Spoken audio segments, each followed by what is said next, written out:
So, hello students, welcome to the Topper Academy. So, I am Nisha and I am your botany faculty. So, I will teach you the third chapter and the second part of the Kingdom Plantae.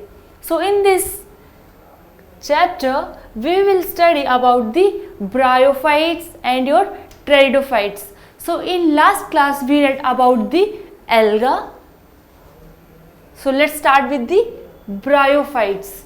So, when I say bryophytes, so bryophytes are found in moist shaded areas in the hills. As आप लोगों ने देखा ही होगा कि छोटे छोटे से mosses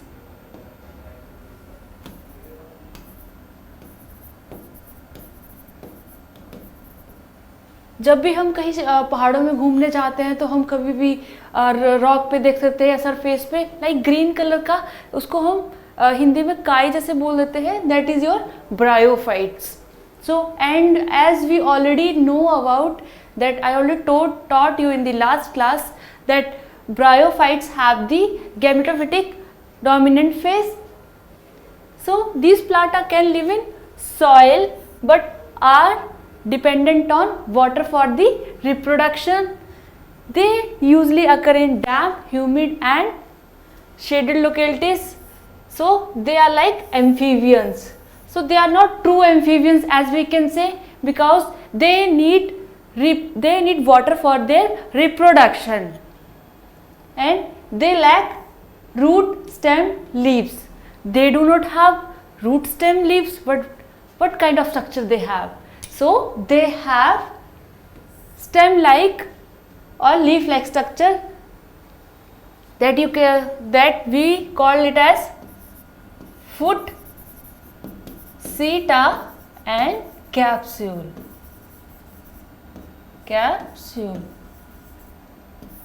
जब हम बच्चों इसका हम डिवीजन पढ़ेंगे तब हम पढ़ेंगे कि फुट, सीटा, कैप्सूल क्या होता है. सो ब्रायोफाइट्स को नॉन वस्कुलर बोला जाता है because they do not have the xylem and phloem, because they already live in the moist shady regions, and they are cryptogams. Their sex organs are hidden. Mostly they have the same type of the spores, that is the homospores. So next is the first time embryo was observed in the bryophytes. So they are known as the embryo bryophytes. And the next point is they produce gametes and called as the gametophytes. So they produce gametes, that is your sex cells. So they are known as gametophytes. The sex organs are multicellular. This is the main. Their sex organs are multicellular. If we talk about the male sex organ, so we call it as a antheridium, that I already told you in the last lecture. That is your antheridium, and which produces biflagellate antherozoids like this. Biflagellate antherozoids.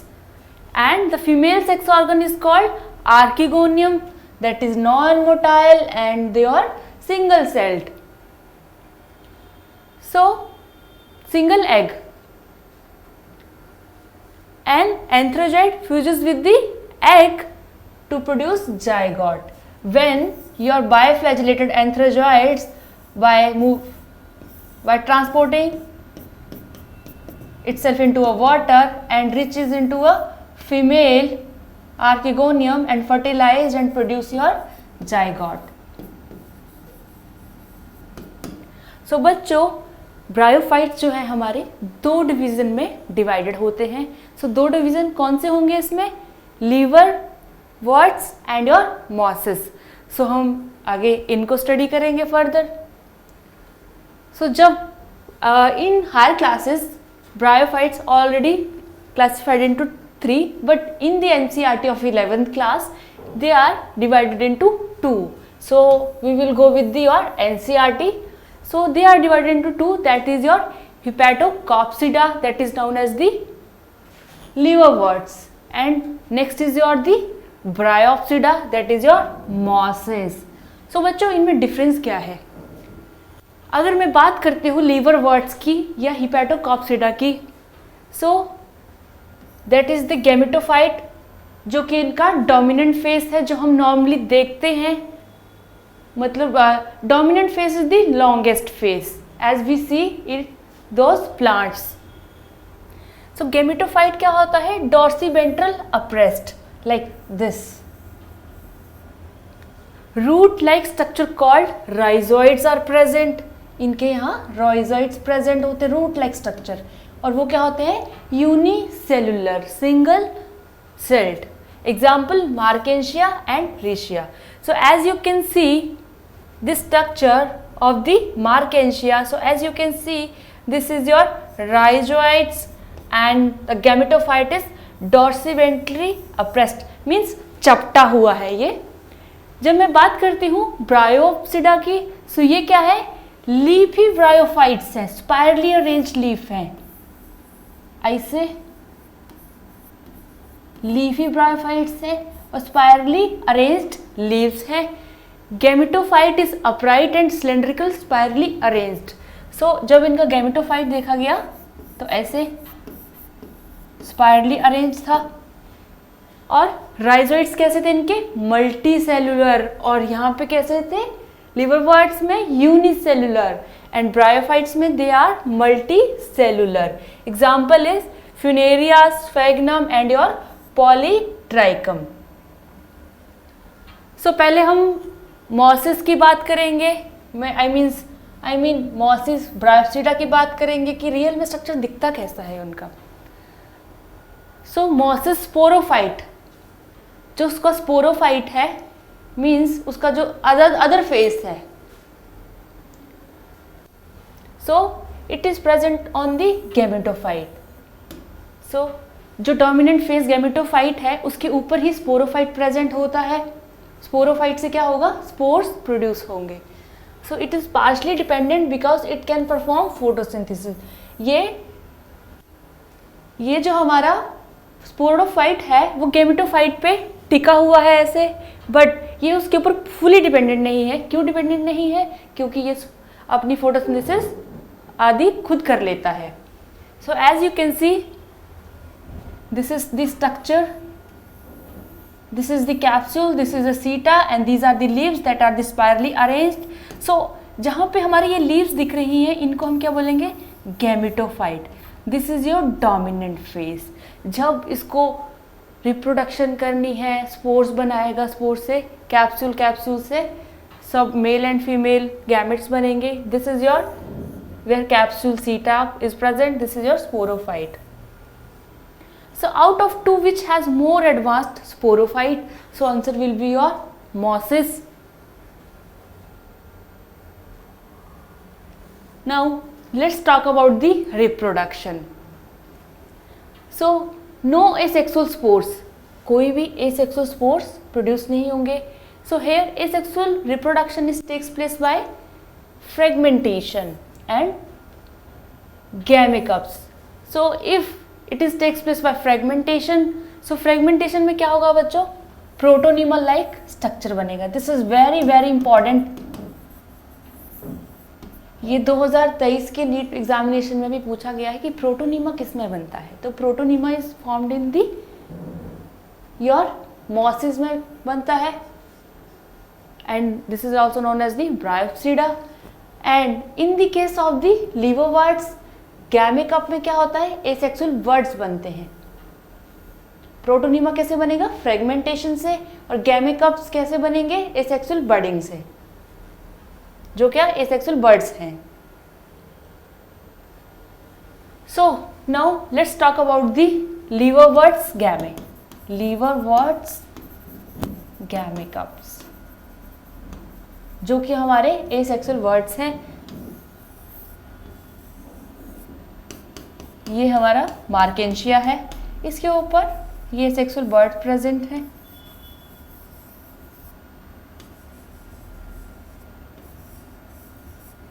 Clear? सो गैमे कैसे होंगे? Green multicellular asexual birds. Green multicellular और asexual birds होंगे।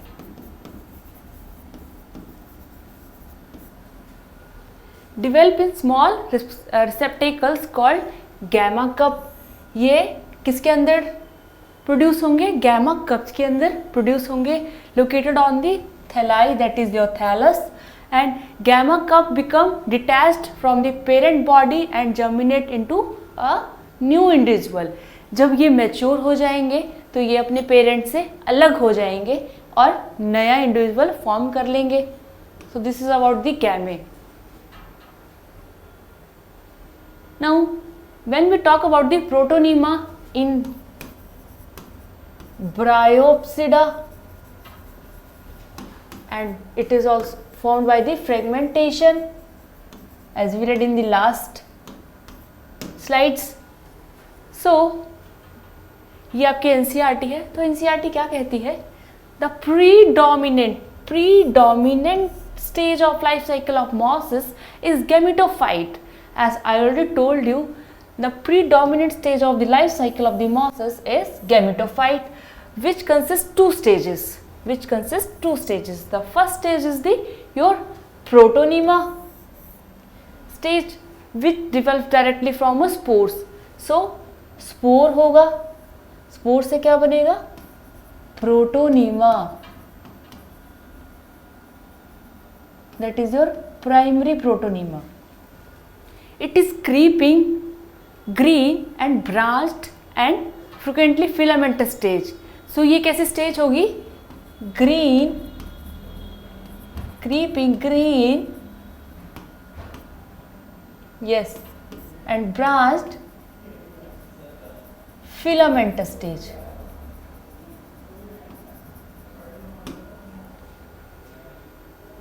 सो इसमें बच्चों कोई भी leaf और यार आपके जो कैप्सूल है वो डिवेलप नहीं हुआ होगा, जस्ट ये ग्रीन फिलामेंटस लाइक स्ट्रक्चर होगा.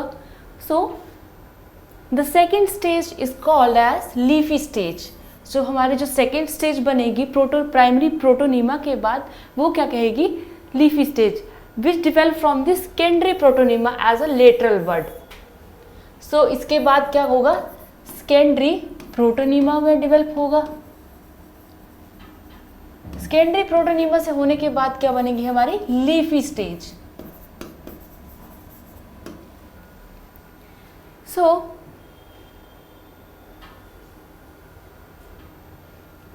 they consist of the upright slender axis bearing the spirally arranged leaves. They are attached to the soil through the multicellular branched rhizoids. This stage bear the sex organ.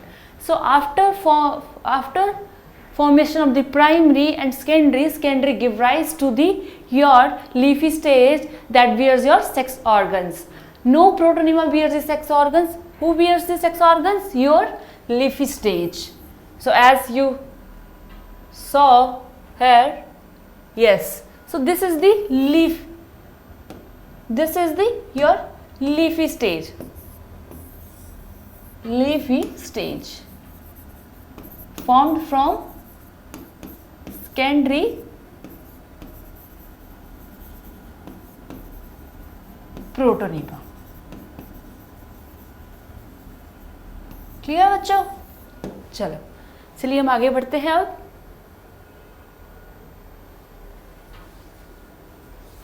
अब है sexual reproduction in liverworts. During sexual reproduction male and female sex organs are produced either on the same or on the different thalli. जो आप मार्गेंशिया में देख सकते हो, एक तरफ आपका क्या होगा और एक this could be a male or this could be a female. So जो मेल होगा इसको N3D4 बोलेंगे और जो फीमेल होगा वो archegonia. So sporophyte is differentiated into, ये बात कही जा रही है हमारी Bryopsida में. The sporophyte is differentiated into foot, seta and capsule. After meiosis, spores are produced within the capsule.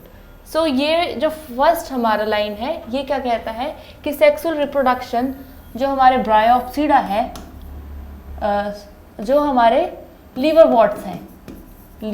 Watts हैं उनकी बात है कि mail and female sex organs कैसे होंगे. But in case of liverwort or Bryopsida mosses, the sporophyte is differentiated into foot seta and capsule, जो हमने protonema से लीफी स्टेज पढ़ी. After meiosis spores are produced within the capsule. जो आपका ये this is your capsule. Capsule में क्या होगा बच्चों, हमारे स्पोर्स फॉर्मेशन होगी. This spores germinates to form free living gametophyte. अब ये क्या करेगा, नया गैमेटोफाइट फ्री लिविंग जो फोटोसिंथेसिस कर सकता है, वो नया प्लांट प्रोड्यूस करेगा from this spore. Okay, so here is all, this is your liverwort. So as we already read in the last slide that the sexual reproduction, the sex organ and 3D and archegonia are produced on the apex of the leafy shoots. No, इसको cut कर देना जहाँ से मैंने ये किया है. So sexual reproduction in mosses, नहीं यहाँ से भी कट कर देना.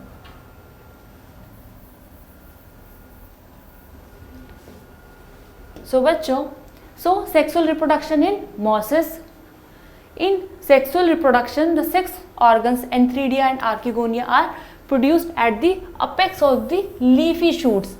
जो sex organs होंगे वो कहाँ बनेंगे, Antheridia and the Archegonia, जो कहाँ होगा, apex of the leafy shoots.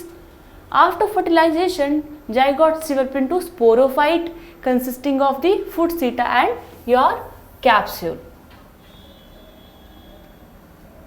So as you can see, sphagnum, it is a moss, it is example of the bryopside, bryophytes. So बच्चों, now we will discuss with the ecological importance. So bryophytes हमारे लिए इतना importance नहीं है, but environment के लिए और बहुत ज़्यादा इम्पोर्टेंट है. So mosses along with the lichens are the first organism colonize the rocks. So बच्चों, यही पहले प्लांट्स थे जिन्होंने रॉक्स को कॉलोनाइज किया था. किसके साथ, लाइकन्स के साथ. Hence they are of great ecological importance. तो इनकी इकोलॉजिकल इम्पोर्टेंस बहुत ज़्यादा है. So they decompose rocks making the substrate suitable for growth of the higher plants. So ये क्या करते हैं, ग्रोथ को, रॉक्स को डिकम्पोज करते हैं, किसको, रॉक्स को, एंड मेक उसके सबस्ट्रेट को क्या करेंगे, ये एकदम सुटेबल बना देंगे. किसकी ग्रोथ के लिए, प्लांट्स की ग्रोथ के लिए. अब एक और काम है इनका, जो मॉसेस क्या करती हैं, एक डेंस सा मैट बना लेती हैं on the soil. So they reduce the impact of the falling rain and prevent the soil erosion. So बच्चों, हम जब भी एक जो मैंने आपको यहाँ पे दिखाई ये पिक्चर, so जब भी हमें ट्रांसपोर्ट करना होता है फूलों का या किसी और चीज़ का, जो मतलब ज़्यादा देर तक उसकी जो नेचुरल इसेंस है वो फूल की रहे, so हम क्या करते हैं, फूलों को इसमें जो इसकी डंडी होती है इसमें इसको डिग कर देते हैं, ताकि वो उसकी नेचुरल उसमें इसेंस बनी रहे. सो आज के लिए इतना ही. So thank you everyone.